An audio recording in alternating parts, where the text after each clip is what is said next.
سامنے والا مقام پھپھو کا تھا، جن کے گھر منسوب تھیں آپا نذیر۔ چند قدموں پر عظیم اور حفیظ تھے دونوں بھائی، باوقار و باضمیر۔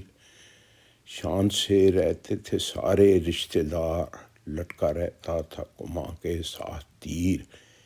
ایک دوجے کے لیے دیتے تھے جان، سارے شیر و شکر تھے سب باضمیر۔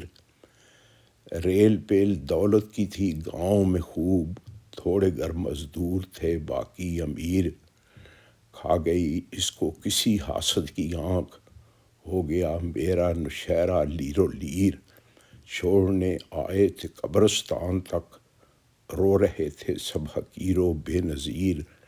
میں، میرا بھائی، میری ہمشیرہ اور ابا جی مرحوم اور رخش صغیر۔ کاش آ جائے کسی کو اب بھی رام، کر دے پھر آباد میرا کشمیر۔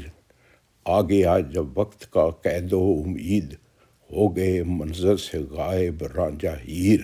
یہ پارٹ 2